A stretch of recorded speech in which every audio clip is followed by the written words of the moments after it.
The 1981 film Polyester gives audiences a rare opportunity to smell shit.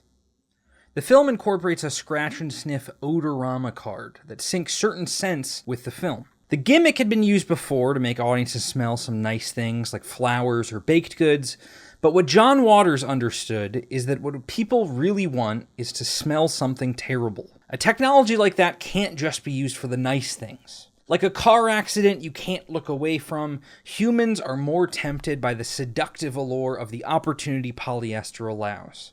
To smell a fart from an ass. That is what cinema is all about.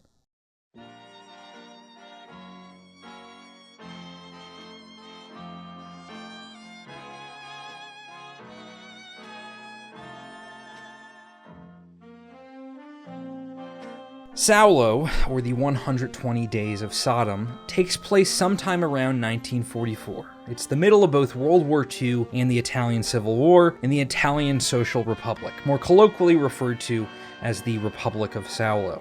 Italy has become a fascist puppet state for the Nazis, and Mussolini is ruling it while facing growing resistance from Italian partisans and a diverse coalition of resistance groups. The fascists and their collaborators were at the peak of their power, but not necessarily winning. The writing was on the wall that their power is fragile. The fascist Italy thing might not last forever. What do you do at the end of the world? You throw a party, indulge in what you yearn for one last time. Salò is a famously bleak film. It's a movie where we watch a group of fascists torture a group of teenagers until they lose any will to live, then they murder them. There is no happy ending, but the ending isn't really what I want to talk about. These teens eat shit most of the movie, sometimes figurative and often infamously literal. For a seeming eternity, they are beaten and humiliated. I don't find myself pushed away by the more provocative images of this film, but I totally understand why other people are. It seems perfectly reasonable to not want to look at images of rape, of shit-eating, of bodily torture, but at the same time, I think many people actually do feel a need to see such images. There's something viscerally seductive about these kinds of images and films that play around them. And I'll fully admit that at least on a personal level, for the reason I find myself really attracted to films of Noé, Berlant, Haneke, Early Waters, and Pasolini, maybe I am just a weird little pervert, and maybe you'll claim to never have any similar desire. But I think, to a point, I wouldn't believe you. I think we always find ourselves, at one point or another, inhabiting what Salò finds to be a sacred and deplorable role of spectator. We all love to watch. So there's a pornography-adjacent quality to Salò that I feel no need to defend. But what I do care to explain is its hope. I think many have held up the supposed hopelessness of this film, both in praise and condemnation. Here we have a film that adapts the depravity of de Sade's 18th century 120 Days of Sodom, on top of a structure adapting Dante's 12th century Inferno, situated within the historical political structure of 1940s fascist Italy, with the foresight of 1970s increasingly neoliberal but volatile Italy, which has found itself as a place of proxy ideological conflict between the United States and Soviet Union at the height of the Cold War. Those are definitely four incredibly depressing temporalities to be balancing into your film, which I think begs the question, why the fuck would a filmmaker do that? A friend I watched this with had a natural question about a third of the way into the runtime. How much of this is historical fact or fiction? And I think that's an incredible question. There are some very evil people in this area of Italy during the era depicted in the film. But as far as I know, no one literally performed the actions depicted. Does that make this a strangely dishonest film? Why make this particular kind of fantasy? Salò, or the 120 Days of Sodom, takes place sometime around 1789. It is an unfinished pornographic story written by Marquis de Sade. It's the story of four wealthy libertines, cruel men seeking the peak of a sadistic hedonism. Sadistic in a circular sense, since this story is where we get the word sadism, as in, of Marquis de Sade. The men isolate themselves to a private estate with 12 collaborators, 10 servants, and 20 victims, or maybe 18 or 22, depending on how you count. In de Sade's book, these men isolate themselves in the Black Forest, away from the political realities of the time. While in Pasolini's film, these men isolate themselves embedded in the exact center of the political realities of the time, in Salò of the so-called Republic of Salò. The four men are identified by their societal roles. We have the president, representing the law, the bishop, representing the clergy, the magistrate, representing high finance, and the duke, representing nobility, somewhat of a leader of the four, if we had to choose one, most enthusiastic of the libertines' philosophy. I think it's probably worth decoupling the violence of these particular fictional men from the morals of libertinism itself, since, like any philosophical novel, its characters may be used to explore an ethics without actually being perfect practitioners of those ethics. Libertinism is a tradition focused on questioning the restraints of conventionally accepted moral boundaries in search of physical pleasures. These fictional men exist as boundary pushers, performing acts far outside anything remotely acceptable, exploring what they refer to as passions, allowing a reader to explore these passions through them, may that be for the purpose of ethical casuistry, that being taking hypotheticals to understand what the reader accepts or finds deplorable, or doing whatever it is that pornography does, bodily indulgence with a debatable impact on the reader at all.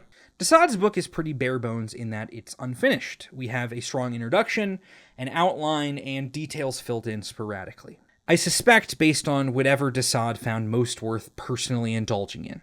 This outline gives us strong understandings of what these passions are and a kind of taxonomy. Passions categorized as simple, complex, criminal, and murderous. This may surprise people considering certain reputations, but de Sade's version of this taxonomy is far more violent than anything Pasolini is interested in exploring. De Sade includes sexual abuse of children in the simple passions, that being the most mild of his categories. So personally, I don't think there's much to gain from going through a point-by-point list in this essay. Though if you're interested, there is a hell of a book you can read, or at least a Wikipedia page to skim. The structure of that taxonomy is, for the most part, not given by the libertines, but instead given to us through the storytellers, these four old sex workers who recall debaucherous orgies of decades past, giving us a story within the story that ultimately is meant to inspire the libertines in their current debaucherous orgy. I am personally not very interested in libertine philosophy. Whatever scraps of benign liberation from moral restriction we might find valuable in libertine philosophy, like maybe questioning the idea that all sex needs to be procreative, exploring sexual behavior that goes against some religious norm, that's all stuff we can scrape away from de Sade and imagine under more contemporary queer feminist lenses that embrace rather than ignore human rights. What I am interested in is how de Sade views fiction. To de Sade, at least to his libertines, fiction is direct inspiration. They hear a story of violence, and that triggers an attempt to recreate that violence, usually in their own sloppier, impromptu way. Narrative isn't quite a one-to-one monkey see, monkey do, but is instead a kind of monkey hear, monkeys inspired to act upon monkeys' deep-seated, pre-existing passionate drive. Narrative doesn't change them. The libertines are largely completely static characters. They don't develop. The narrative instead acts as provocation, or even milder, permission. It reveals what is already there. It was already inside themselves that they just see in these stories. If you accept that role of fiction, I think it problematizes a lot of how we've collectively imagined de Sade's work itself. This book has been banned for longer than it hasn't, due to a fear that it is corrupting in influence. Where are people seeing themselves in the 120 Days of Sodom?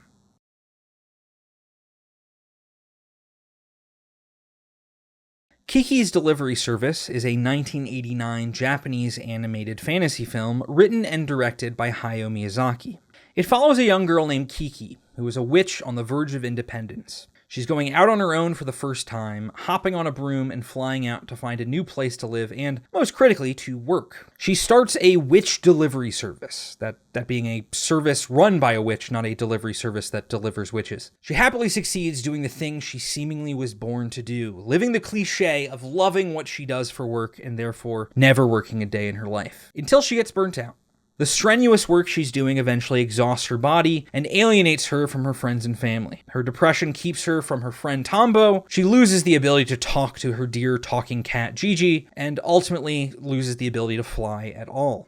Kiki has the equivalent of an artist's block, but for witch delivery people. That block isn't solved until a convoluted situation puts Tombo in harm's way, and Kiki can get on her broom to save him, restoring her ability and curing her depression. Like many of Miyazaki's great works, Kiki's Delivery Service is about labor, specifically artistic labor, which I guess is what you get when a great anime artist has a background in economics and political science. Kiki's struggle is kind of the struggle of any young member of the petite bourgeois looking to find passion in their work, but it's more cleanly read as a young artist balancing artistic fulfillment and material independence. The thing that ultimately seems to save her is finding a purpose in her art, flying her broom not just to make money, delivering treats, but to save her friends, to do something good. I think it's easier to see what that means for a witch flying a broom than it would mean for an artist making a film. Salò, or the 120 Days of Sodom, takes place sometime around 1975. Paolo Pasolini made it at the fringes of a politically volatile society. Italy was a venue of the Cold War, with both the US and USSR meddling in its elections between a dominant Christian Democratic Party and a trailing Communist Party. The 70s saw this proxy conflict reach its peak with the Years of Lead, a campaign of both fascist and socialist terrorist attacks. The socialists typically kidnapping heads of state and killing a few cops, and the fascists indiscriminately murdering civilians in mass public bombings. I'm sure plenty of political commentators would refer to this as violence on both sides and say the real villain is extremism. At the level of identity, Pasolini was intrinsically embedded in this conflict. In a stack of identities often brought up at varying levels of publicity depending on the decade of his life, Pasolini was a gay communist atheist. That said, he was actually kicked out of the Communist Party for being gay. One may assume his atheism would manifest in a kind of resistance to religion that we associate with queer liberation, especially given the place of Christianity in Italian politics, but that was extremely not Pasolini's vibe. Many of Pasolini's other films are incredibly spiritual, with his The Gospel According to Matthew being praised by the Vatican itself. His work embodied a fascination in a sacred pre-industrial spirituality. So whatever box you imagine Pasolini in, he evades that box. He was a bizarre anomaly of a guy. Where does a guy like that see hope? There's little literal truth to the action of Salò, but I think there is emotional truth. How does one deal with the horrors of fascism in 1940s Italy? How does one depict that fascism? To many, you simply don't. To take the truth of the action and put it on film is to turn it into entertainment, or at least that's how a film would typically work in commercial terms. To Pasolini, you heighten it. You introduce camp. If you want an audience to understand the strict bodily power fascists of state, religion, judiciary, and wealth have over their serfs, you have to depict bodily destruction in ultimate terms. Watch the proletariat, or more accurately, the sub-proletarian, put a pin in that. Watch them be raped, maimed, scalped, and made to eat shit. These bodily terms make up so much of Salò that I'm not sure I can earnestly say it contains many characters. It has maybe 6 characters and a couple dozen bodies that the film acts upon. That function of the body is seemingly more cruel than the fascism of the 40s. The circle of blood may seem appropriate of the 40s fascists, but the consumption and sodomy that clearly defines the cruelty of Salò has more in common with the fascism of the 70s, with the help of some metaphor.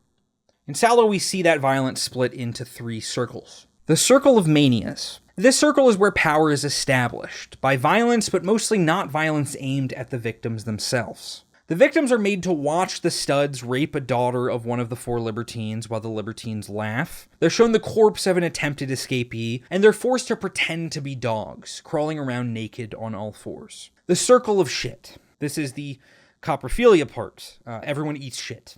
The victims are forced to eat it, but also the collaborators and libertines themselves also eat it, eating their own shit, happily. And finally, the circle of blood. We end the cycle with a wedding, as all comedies require, and a final determination of who deserves to live and who deserves to die. We see a chain of betrayals as victims fight for sympathies, and ultimately, most of the victims are tortured to death in a final climactic courtyard scene, which the libertines take turns either perpetuating or observing as voyeur. 2 male victims survive by becoming collaborators, joining the Libertines' army of studs, and only 1 female victim survives, because she exposes 2 of the other victims for being a lesbian couple. She is presumably the only one to actually return home. The film ends with 2 collaborators dancing, waltzing to a radio because their pianist can't provide music, on account of how she just killed herself for passively participating in the atrocities of the last 120 days. This is a film extremely invested in the body, mostly in an incredibly Foucault-ish sense, albeit it's a film made prior to most of Foucault's relevant works and comes to distinct conclusions, but it's having a similar conversation. It's a film about process, the process by which the subproletariat, the underclass that lacks class consciousness, is taught to see no future for themselves through a process of observation, that being manias, consumption, that being shit, and discipline, that being the circle of blood. The libertines shape their world into one that's highly structured. All people have their class, a hierarchy of victim, servant, storyteller, stud, collaborator, and master. They have a way they are meant to move through the world, activities that are meant to be natural to them at all levels of biological function.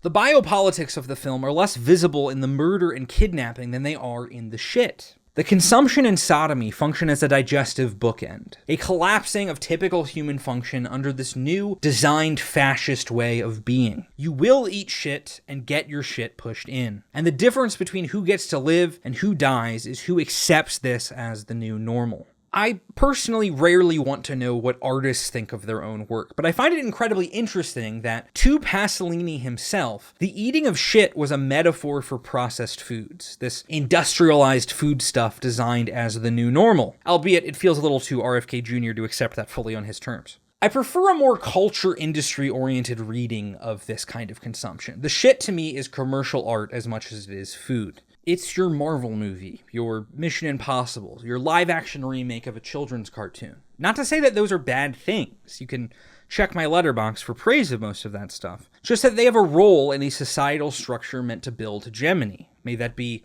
in the interests of the United States military or a corporation bent on rendering consumers trapped in perpetual childhood. To control the pattern of consumption is to control the people.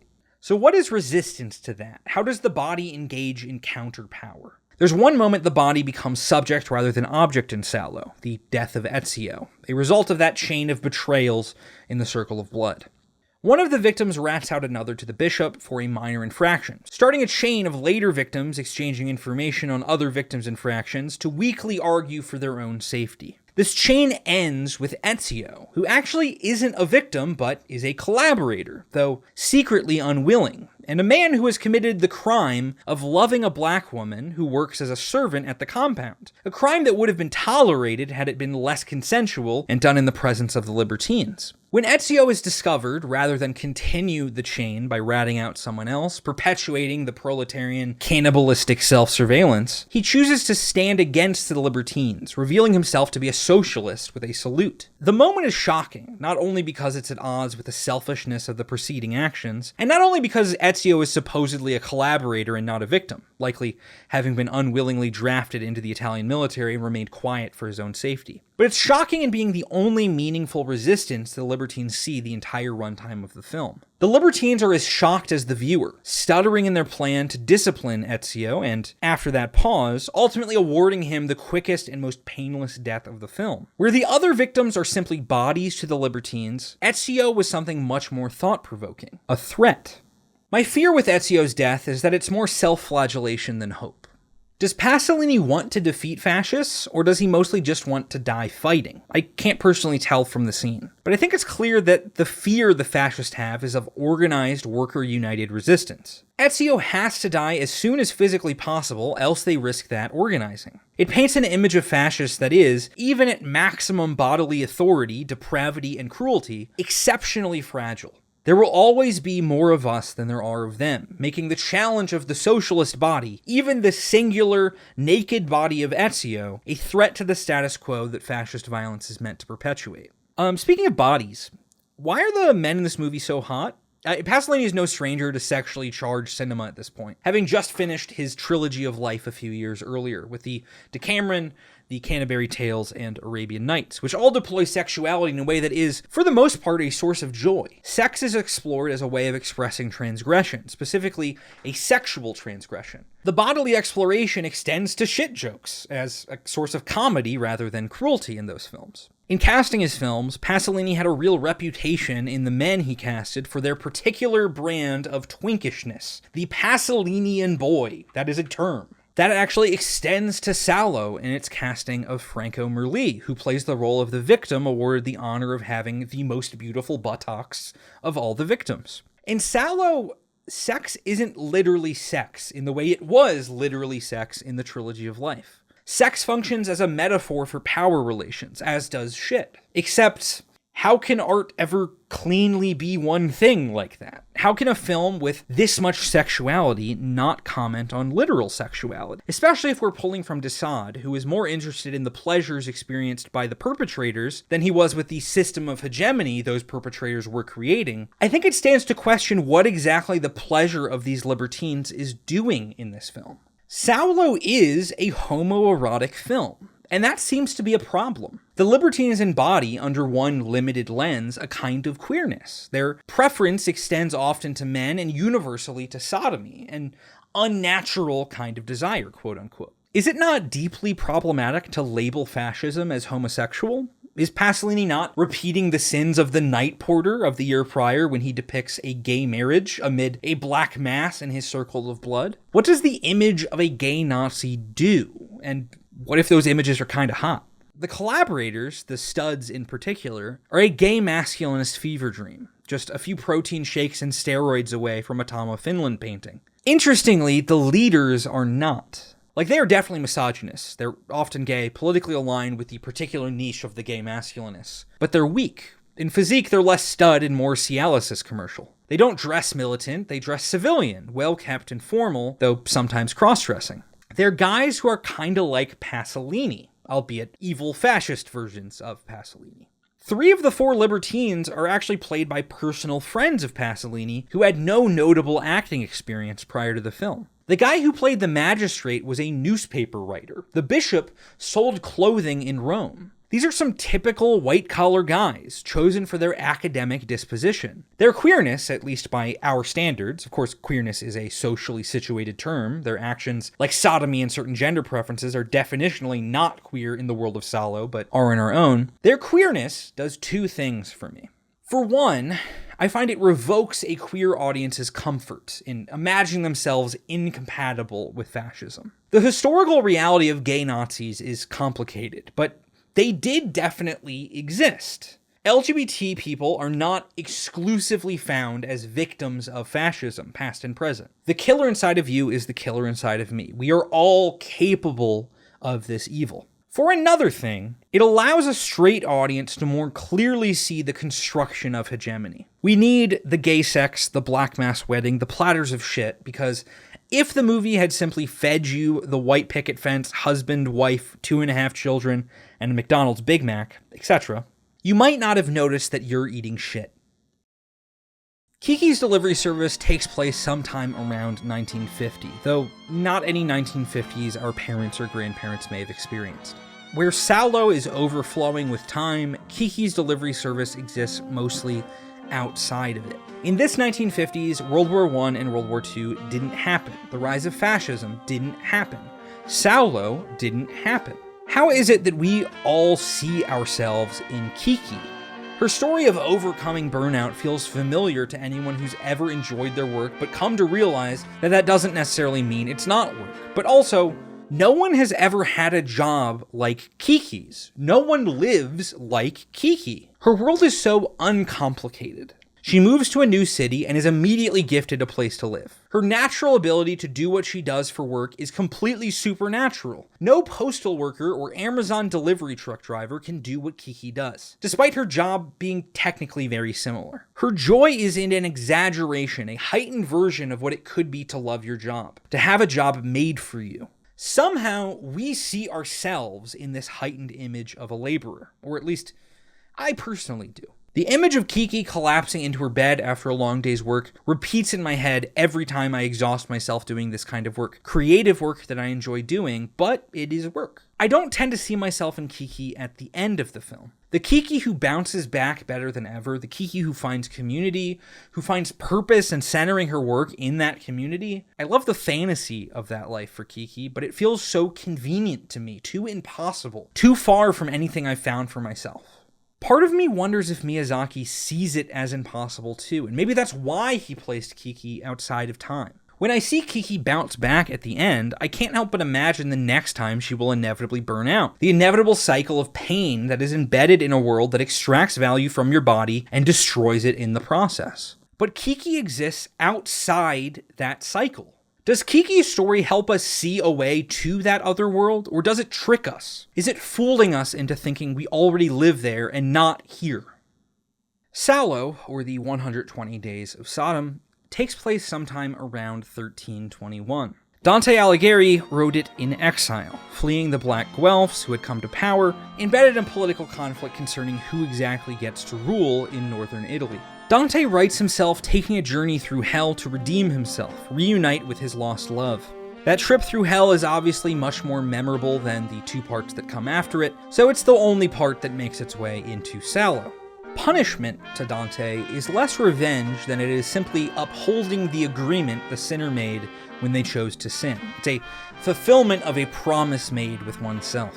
I suppose whether or not you see that as distinct from revenge may speak to your own spiritual background. This is exactly why the punishment in question is always so poetic. Greedy people have to roll heavy boulders representing their former wealth. Wrath is punished by being stuck in a perpetual war. Sodomites run in circles for reasons that might feel at home with readings of Salò. Dante structured his understanding of the world around circles, shapes that trap us in infinity, infinite, continuous, poetic suffering. That allowed Dante the character to traverse, witness infinite suffering, recognize sin, and reject it. The scenes of Salò may seem, at first, less cleanly invested in Christian sin. At least, a film this obsessed with depicting sodomy must have a different understanding of the apparent sin of sodomy than Dante did. Salò only has 3 circles, aligning not with Dante's circles of hell, but instead with his categories of sin: incontinence, violence, and fraud. Salò gives us 3 circles of punishment: the circle of manias, the circle of shit, and the circle of blood. To structure that suffering in this way immortalizes it. It makes it infinite. It makes it inevitable. It becomes something much larger than the 4 particular men leading it. It is a thing that always would have happened, and seemingly always has happened, always will happen. How can one escape this? Seemingly Dante can, the great poet Virgil can, maybe Pasolini can, but they're the exception. What does Salò do to its viewer? Fiction to de Sade was provocation. You see part of yourself in the fiction, and it ignites you to be yourself. When you watch Salò, where do you see yourself? Do you see yourself in the victims? I hope not. I think the film has sympathies for the victims, this metaphor for the sub-proletariat, or Lumpenproletariat if you want to get German about it. But the film sees no path out for them. They have no power to resist. They lack the consciousness to do anything but either die or collaborate. 2 versions of accepting their own fate. To see yourself in the victims is to wallow in despair, in a way maybe fitting the film's reputation. Maybe you see yourself in the libertines. I think Pasolini plays with this, given the mirroring of his own documented sexual interest with the libertine zone. And certainly de Sade's entire pornographic premise lies on this possibility. They are seemingly the protagonists of the film, the highest billed actors, easily offered the most characterization. But that characterization is decidedly inhuman. Their paraphilias are just a little too contradictory. A fascist of our own world would be much more invested in nationalism, much more invested in using the hegemonic form of the dominant religion rather than diverging from it. Though we may see real fascists in the image of the libertines, no fascist would ever see themselves in that image. And the film clearly has no interest in framing itself for them. What about the Virgil of this film, the great poets that are the old storytellers? That may be where we can see Pasolini. These women craft stories to provoke their audience, and Pasolini crafts Salò to provoke his. Understanding Pasolini as filling the same role as these women requires that we see 2 layers of storytelling as doing 2 fundamentally different things. The women are trying to provoke some sadistic fascists. So who is Pasolini trying to provoke? I think the answer to that is in Ezio.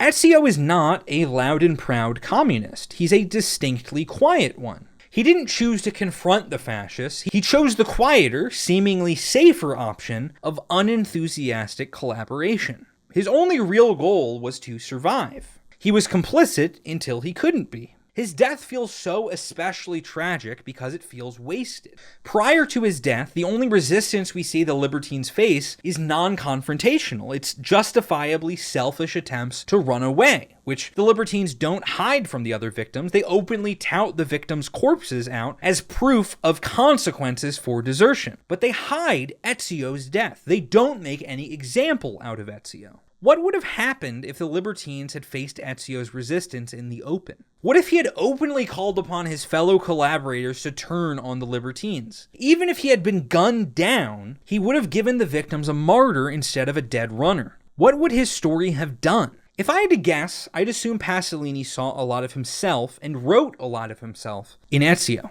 During World War II, Pasolini was in his 20s, and regrettably, at least for a time, he was a fascist sympathizer, though waning in his support over time. He was no stranger to the conflict. His brother died as a partisan, while his father was a colonel in the Italian military, a literal card-carrying fascist who was on the personal security detail of Benito Mussolini himself, having stopped at least one assassination attempt. The Italian army was drafting, and here Pasolini is at war-fighting age. Sure enough, Pasolini was drafted. For a brief time prior to the Nazis establishing the puppet state in Italy, where Italy itself was at war on the side of the Axis powers, Pier Paolo Pasolini was a soldier for the Italian army. When Italy surrendered and Germany responded by invading Italy and forcing them to stay in the war, despite the fact Pasolini's unit was captured by the Nazis, he fled and somehow successfully escaped. He had a number of close calls after that, as him and his mother were hiding in rural Italy where forced enlistment was regular, but he never was forced to fight on behalf of the Republic of Salò itself. He came about as close to being in Ezio's position as one could imagine, but by some luck he avoided it.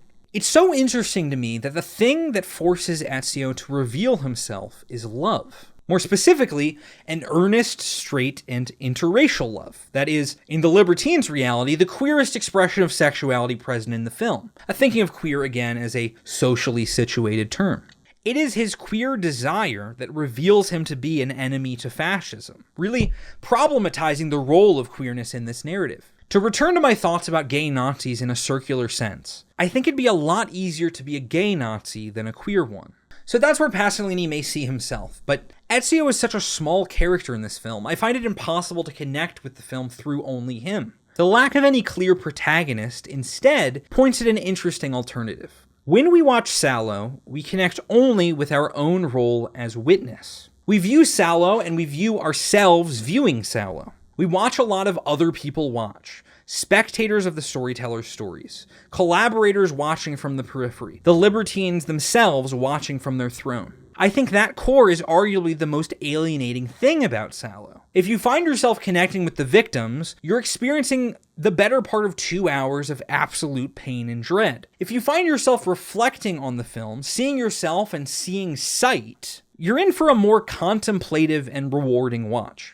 In the world of Salò, there are, worst case scenario, 2 ways to witness fascism without embracing it. There is the path of Ezio, to stand defiantly but alone in solidarity with the oppressed and likely pay for it, as Pasolini himself likely did shortly after this film was made. Then there's the path of the pianist, to go quietly under the radar until you come to realize that you can't handle your own complicity. We live inside that world of Salò.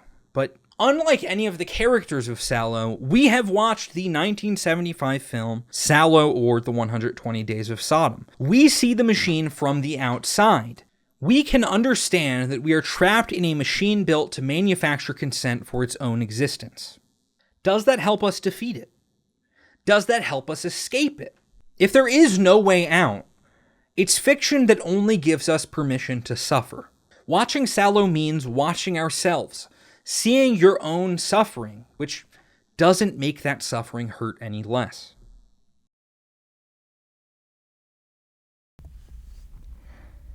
Kiki's delivery service takes place sometime around 2020. At the start of 2020, I was talking to someone who was surprised that Kiki's delivery service was one of my favorite Studio Ghibli movies.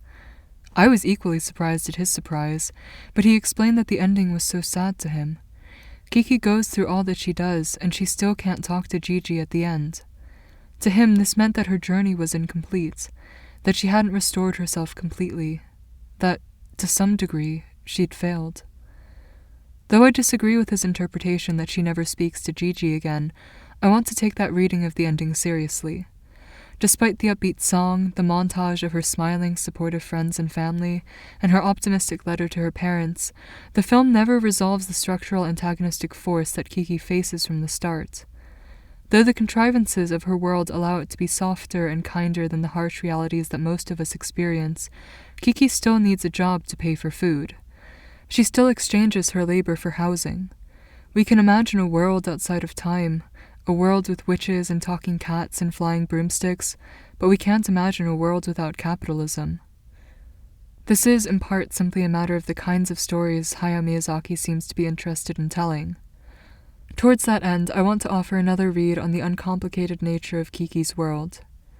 Kiki's world needs to be uncomplicated because, if it weren't, it would be just another work plot about a shitty job, an overbearing or absent boss, a horrific coworker. When we strip those things away, it allows us to isolate the violence of capitalism in itself. What does it mean to see ourselves in this young girl so worn down by her job that her body, her very spirit, degrades? I think often of Kiki sitting in the dark in her attic room, sobbing as she tries to mend the broomstick she broke while clinging to the hope that she could still fly. But Kiki's uncomplicated world also makes it vulnerable to uncomplicated solutions. What do we do when, unlike Kiki, we don't have an artist friend with a cozy cabin in the woods where we can take a mental health day with no financial consequences? Ursula's advice at her cabin has always frustrated me, though it can be true in isolation. Ursula is an artist whom Kiki meets while on a delivery misadventure earlier in the movie. After Kiki loses the ability to fly, Ursula convinces her to spend some time at her cabin, where Kiki confides that, "Without even thinking about it, I used to be able to fly. Now I'm trying to look inside myself to find out how I did it, but I just can't figure it out." To which Ursula tells her simply, "Stop forcing it. Take long walks, look at the scenery, doze off at noon, don't even think about flying, and then pretty soon you'll be flying again." She then attributes her previous experience with creative burnout to a lack of self-knowledge. "You see, I hadn't figured out what or why I wanted to paint. I had to discover my own style. When you fly, you rely on what's inside of you, don't you?" "Uh-huh, we fly with our spirit." "Trusting your spirit, yes, that's exactly what I'm talking about. That same spirit is what makes me paint, and what makes your friend bake. But we each need to find our own inspiration, Kiki." I've seen a lot of people who are inspired by this exchange, and I'll admit that I've returned to it when I felt alienated from my artistic practice. But there is a bleakness to her advice, that whatever solutions to capitalism exist, they stretch only as far as the individual can reach on their own. That whatever resistance to capitalism community offers, it serves primarily to bolster and reinvigorate the individual. That if we turn inwards enough, we'll find the answers to our problems. So what do we do when, inevitably, this isn't enough? I've been unemployed, or at least underemployed, since August. As many people are quick to tell me, the job market is absolutely brutal, and it's not a reflection of my own worth or abilities. I've filled my time beyond my part-time job and job hunting with writing projects. My Substack newsletter, this YouTube channel, an essay collection, a potential short story collection. But a couple of weeks ago, I spent almost the entirety of the afternoon and evening crying. I was so tired, so worn down by splitting my attention across so many projects and jobs, none of which make enough money to sustain me. For the next few days, I felt unable to produce anything creatively, and Ursula's advice was no help. I know why I write. I love it. I can't make sense of myself without it. And I am still burned out. Individual rebellion is very in these days. Anti-consumption, quiet quitting, self-care. To a degree, it makes sense. Capitalism feels so gargantuan, so entrenched, that it's easy, or at least convenient, to feel that these small rebellions are better than nothing. But something else is happening in Kiki's visit to Ursula's cabin. When Ursula invites her, there's no guarantee it will bring back Kiki's ability to fly. In the end, it's instrumental to Kiki's recovery, but it would take an extremely uncharitable reading to suggest that, had Kiki never been able to fly again, Ursula would have withdrawn her kindness. There's a mechanical, dehumanizing logic to capitalism. We are machines that turn food, water, shelter, and rest into labor. The goal of the capitalist is simply to refine and optimize the amount of input that workers need to maximize our output. There's no room for love, except perhaps towards the end of motivating us to work more. There's certainly no room for the kind of love that Ursula offers. Though we don't see it in Kiki's delivery service, this is the kind of love that's foundational to organizing meaningful resistance to capitalism. I love you, a fellow member of the underclass, because I understand the oppression we both experience, because I believe that a better world is still possible through our collective action. Perhaps the saddest part of the ending is the most realistic, that the characters offer this love to one another, but they can still only see it through the lens of individual solutions. To see yourself in Kiki is to see your body changed, perhaps irrevocably, by capitalism. But it is also to see love be offered to you without the expectation or demand of anything in return. Throughout the months that I've been unemployed and underemployed, my friends have loved me in ways that I didn't know I needed until they were offered. To watch Kiki's delivery service is to ask, do we love each other because it is the means to the end? Of recovering from burnout, of overthrowing capitalism and fascism, of talking to our beloved pet cat again? Or do we love each other because, well, what kind of world would it be if we didn't? Salò, or the 120 Days of Sodom, takes place sometime around 2025. I'm watching it as an American fascism continues to rise to power, distinct and somewhat pacified by its Protestant hyper-individuality, but something on this screen resembles 2025's sadistic, white supremacist Christo-fascism, in image or in feeling. We live in a political culture obsessed with punishment, voting for Trump to own the libs, or from the left, we wait to see conservatives have their livelihoods wrecked by insane tariff policies. We rarely get to play a role reminiscent of a sadistic collaborator, but we do watch. We are sadistic voyeurs. We prefer to experience nearly our entire political realities as spectators, waiting for someone to do something, waiting for something to happen. Have you ever materially impacted your oppressor? If you zoom far enough out, the answer is almost definitely no, to the point the question is meaningless. But let's take seriously how we imagine resistance.